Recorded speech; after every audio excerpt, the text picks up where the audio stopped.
आज के इस वीडियो में हम कैपेसिटर्स के बारे में बात करने वाले हैं कि कैपेसिटर कितने तरह के होते हैं, कैपेसिटर एग्जैक्टली करता क्या है, और साथ ही साथ इस पूरे सीरीज में कैपेसिटर्स से रिलेटेड जितने भी टॉपिक्स हैं सारे टॉपिक्स को कवर किया जाएगा।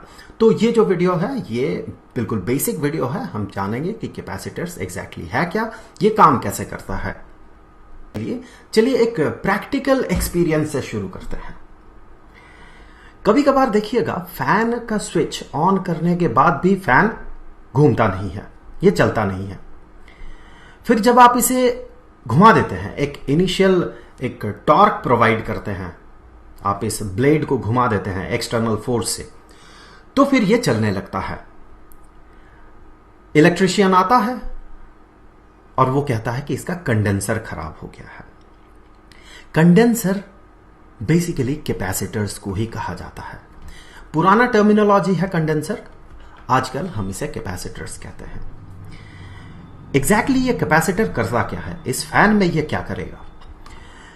आप देखेंगे, अगर फैन कभी खोल के देखे हैं तो आप देखेंगे कि जिसे वो कंडेंसर कह रहा था जो कि कैपेसिटर है, वो कुछ ऐसा दिखता है। वो एक सिलिंड्रिकल शेप का एक बॉडी है, कुछ ऐसा एक सिलेंडर होगा और इससे दो वायर निकले हुए होंगे, कुछ ऐसा एक सिलेंडर, और यहां से आप पाएंगे दो वायर बाहर की तरफ निकला है,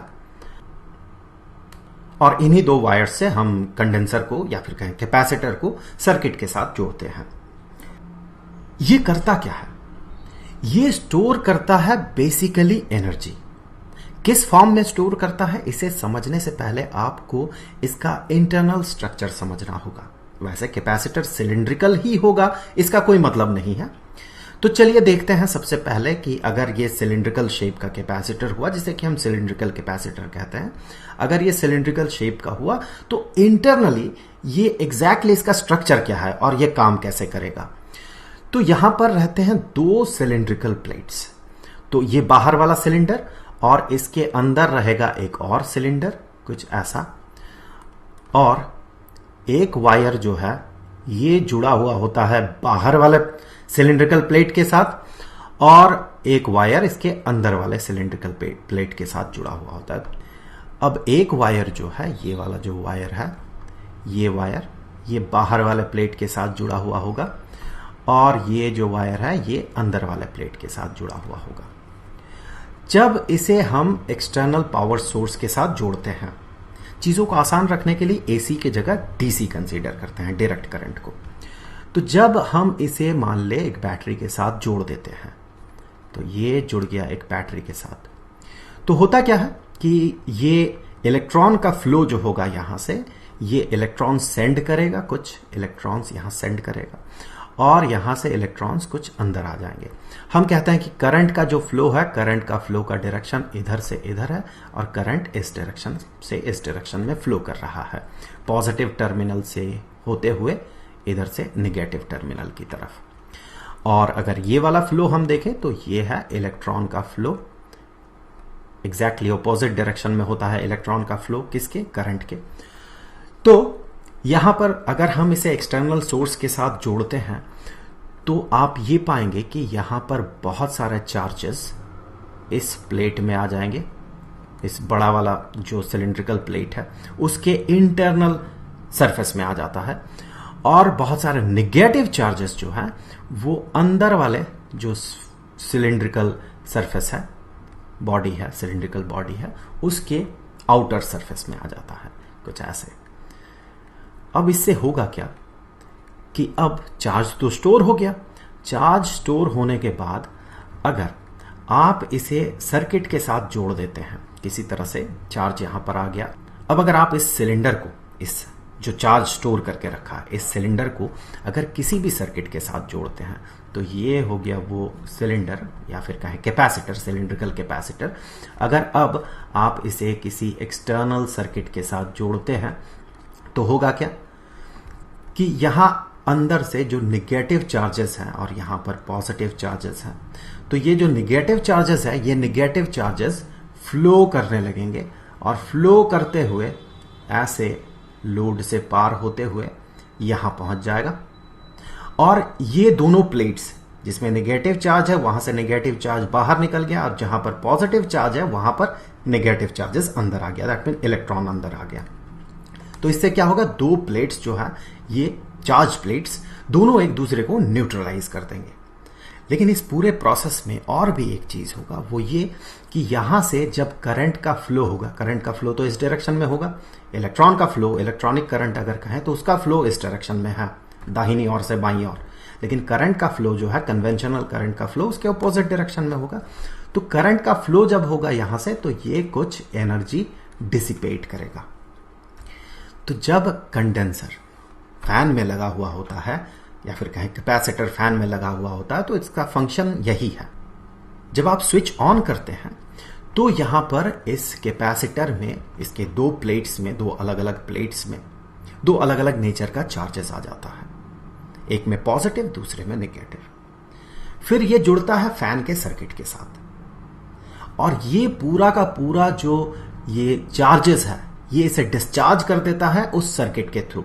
जब ये सर्किट के थ्रू ये चार्जेस फ्लो करता है तो हम कहेंगे करंट का फ्लो होता है।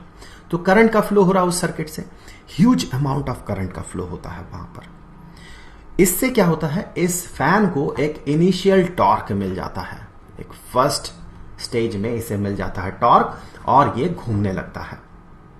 फिर एक बार ये घूमने लगे, दैट मीन स्टैटिक फ्रिक्शन को ब्रेक कर दे, फिर जो करंट है, सोर्स जो है, वही सोर्स काफी होगा, एनफ होगा इस फैन को कंटिन्यूअसली घुमाने के लिए।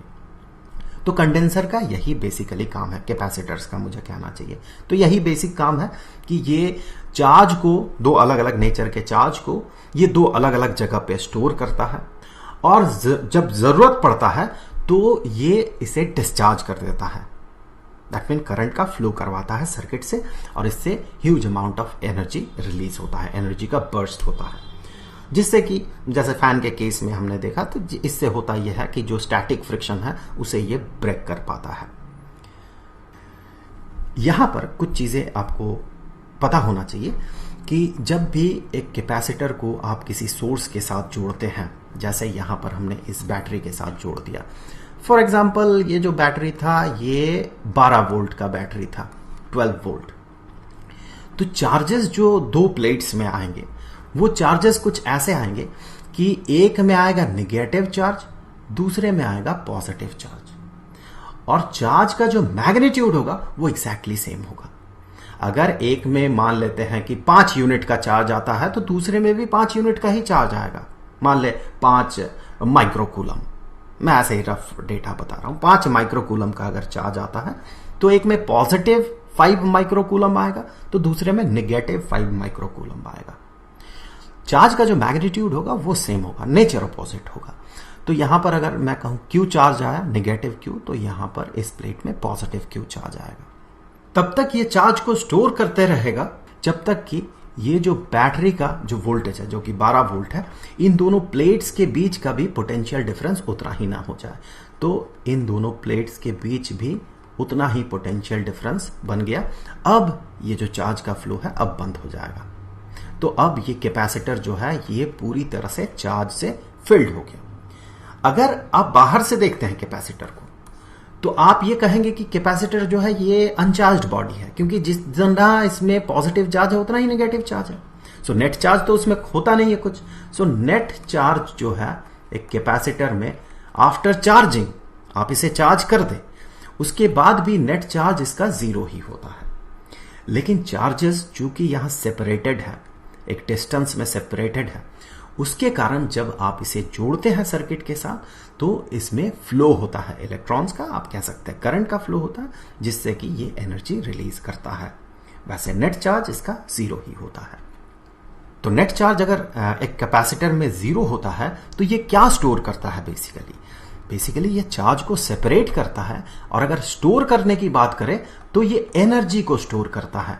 देखिए, चार्ज को सेपरेट करने के लिए, चार्जेस तो एक बॉडी अगर है, अनचार्ज्ड बॉडी है, इसमें पॉजिटिव नेगेटिव दोनों तरह के चार्जेस हैं, बहुत सारे चार्जेस हैं। लेकिन अगर आपको इसे सेपरेट करना हो, पॉजिटिव चार्जेस को एक तरफ और नेगेटिव चार्जेस को एक तरफ, तो फिर आपको यहां पर कुछ काम करना होगा, कुछ एक्सटर्नल इलेक्ट्रिक फील्ड में इसे रखना होगा। फॉर एग्जाम्पल एक इलेक्ट्रिक फील्ड ऐसा प्रोवाइड किया गया, तो हो सकता है एक्सटर्नल इलेक्ट्रिक फील्ड वो काम करे जिससे कि इसमें कुछ एनर्जी स्टोर हो जाएगा। सो ये एनर्जी स्टोर करता है, चार्ज नहीं। चार्ज को ये सेपरेट करता है जिसे कि हम आगे चल के यूज कर सकते हैं और ये एनर्जी रिलीज करेगा। तो ये तो बेसिक फंक्शनिंग और कुछ टर्मिनोलॉजी जो है, कुछ टर्म्स जो है वो आपने देखा। अब हमें ये भी देखना है कि कैपेसिटर्स कितने तरह के होते हैं। तो बेसिकली कैपेसिटर्स जो है ये 3 तरह के होते हैं। एक तो है parallel plate capacitor, 2 parallel plates रहते हैं इसमें, सो इसीलिए इसे पैरेलल प्लेट कैपेसिटर कहा जाता है। और दूसरा जो है जिसपे कि हमने अभी बात किया है, इसे सिलिंड्रिकल कैपेसिटर कहा जाता है, सिलिंड्रिकल कैपेसिटर। और तीसरा होता है स्फेरिकल कैपेसिटर। स्फेरिकल कैपेसिटर में 2 कंसेंट्रिक स्फीयर्स होते हैं, एक स्फीयर और दूसरा स्फीयर, दोनों वायर से जुड़ा हुआ होता है। और जब इसे चार्ज किया जाता है तो एक में आ जाता है पॉजिटिव चार्ज, हो सकता है बाहर वाले जो सिलिंड्रिकल सरफेस है उसमें पॉजिटिव चार्ज आ जाएगा और अंदर वाले में नेगेटिव चार्ज आ जाएगा। तो इस तरह से ये हो गया cylindrical capacitor. Parallel plate capacitor अगर देखें तो पैरेलल प्लेट कैपेसिटर जो है 2 पैरेलल प्लेट से बने हुए होते हैं। एक प्लेट कुछ ऐसा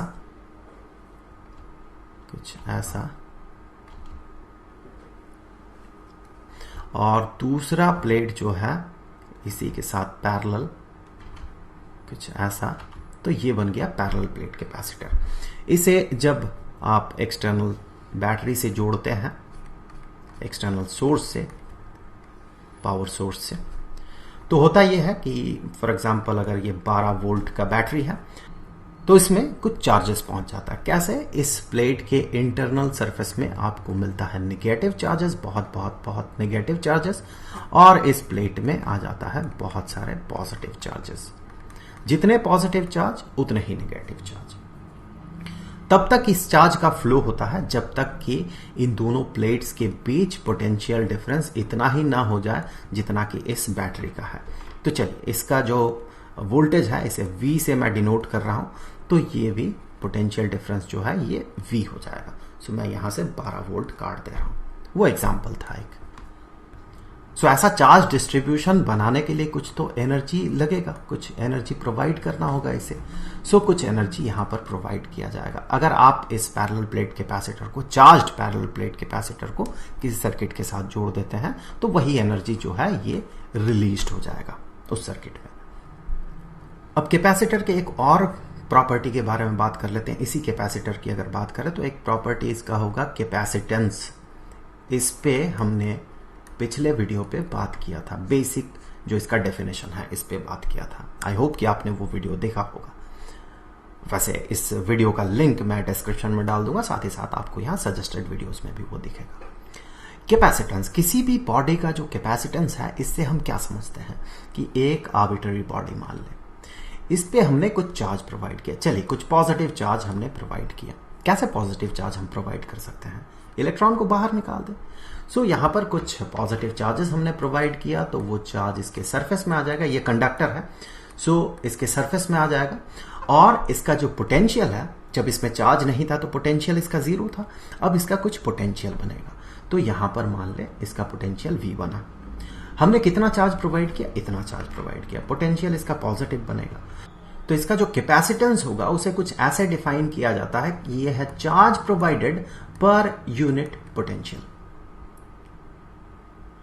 अगर उसी लॉजिक से अब इसका आप देखें कि कैपेसिटेंस क्या होगा, तो यहां पर मान ले कि कुछ चार्जेस पॉजिटिव चार्ज आ गया, यहां पर उतना ही नेगेटिव चार्ज आ गया। अगर आप देखें कि इसमें कितना चार्ज प्रोवाइड किया गया, पूरे कैपेसिटर को अगर देखें तो आप कहेंगे कि इसमें चार्ज 0 प्रोवाइड किया गया, जितना पॉजिटिव उतना ही नेगेटिव। तो अगर एज होल पूरा का पूरा कैपेसिटर को आप देखते हैं तो आप कहेंगे कि इसमें चार्ज 0 प्रोवाइड किया गया। लेकिन आप यहां इसे कुछ ऐसे भी समझ सकते हैं कि बहुत सारे इलेक्ट्रॉन्स जो है इस प्लेट से बाहर निकला और इस प्लेट में आ गया। तो इस प्रोसेस में कुछ काम करना पड़ा। वैसे प्रैक्टिकली ये पाथ नहीं है इलेक्ट्रॉन के फ्लो का, पाथ अलग है। लेकिन थियोरेटिकली चूंकि इलेक्ट्रोस्टैटिक फील्ड जो है ये कंजर्वेटिव फील्ड होता है, इस पे हमने काफी बात किया भी है इससे पहले। चूंकि कंजर्वेटिव फील्ड होता है तो कुछ इलेक्ट्रॉन्स को यहां से इस पाथ से इस प्लेट में लाने के लिए आपको जितना काम करना पड़ेगा एग्जैक्टली उतना ही काम करना पड़ेगा, चाहे पाथ कुछ भी हो। अब यहां पर जो यहां बैटरी लगा हुआ है ये जो एनर्जी प्रोवाइड करेगा, जिसके कारण कि इलेक्ट्रॉन यहां से बाहर निकलते हुए यहां तक पहुंचेगा इस प्लेट तक, तो काम उतना ही होगा, एनर्जी उतना ही प्रोवाइड करना पड़ेगा। सो मुद्दा यह नहीं है कि पाथ क्या है। थियोरिटिकली अगर देखें, एक थियोरिटिकल फिजिसिस्ट के तौर पे अगर देखें तो एनर्जी जो है इस पाथ में भी उतना ही प्रोवाइड करना पड़ेगा। तो आप ऐसे समझ सकते हैं चीजों को कि कोई फर्क नहीं पड़ेगा चाहे पाथ कुछ भी हो। तो हम ऐसा मान लेते हैं कि हमने एक प्लेट जो है ये जो जिसमें पॉजिटिव चार्ज आया है, यहां से कुछ इलेक्ट्रॉन्स को हमने दूसरे प्लेट में भेज दिया और हमारा पाथ जो है, पाथ हमारा ये रहा। तो हमने कुछ चार्ज फ्लो करवाया। हमने कितना चार्ज प्रोवाइड किया? हमने क्यू चार्ज फ्लो करवाया, निगेटिव क्यू चार्ज हमने फ्लो करवाया through the flow of electron. अगर पॉजिटिव चार्ज की बात करें तो आप ऐसे भी सोच सकते हैं कि जो पॉजिटिव चार्ज है वो इस प्लेट से इस प्लेट में फ्लो किया। तो कोई भी एक कन्वेंशन को आप फॉलो करें, तो आप मान ले ये पॉजिटिव चार्ज वाला कन्वेंशन को फॉलो कर रहे हैं, तो इसे मैं अभी काट देता हूं। तो पॉजिटिव चार्ज इस प्लेट से कितना? इतना प्रोवाइड किया गया। किस प्लेट में? इस प्लेट में। सो यहां से यहां पॉजिटिव चार्ज पहुंचा, कितना? इतना। सो इतना चार्ज प्रोवाइड किया गया। बेसिकली इसमें जीरो चार्ज होगा, लेकिन आप अगर इस सेंस से देखें तो आप पाएंगे यहां से यहां तक क्यू चार्ज प्रोवाइड किया गया। सो क्यू चार्ज दिया गया, उसके कारण पोटेंशियल डिफरेंस कितना बना? यहां पर पोटेंशियल डिफरेंस उतना ही बनेगा जितना कि एक्सटर्नल सोर्स का होगा। यहां पर पोटेंशियल डिफरेंस V बना, जो भी इस बैटरी का वोल्टेज होगा, दैट मीन पोटेंशियल डिफरेंस होगा। तो यहां पर इसका जो कैपेसिटेंस होगा इस पैरेलल प्लेट कैपेसिटर का, वो बराबर हो जाएगा जितना चार्ज आपने प्रोवाइड किया है Q डिवाइडेड बाय जो पोटेंशियल डिफरेंस बना दो प्लेट्स के बीच। तो ये हो गया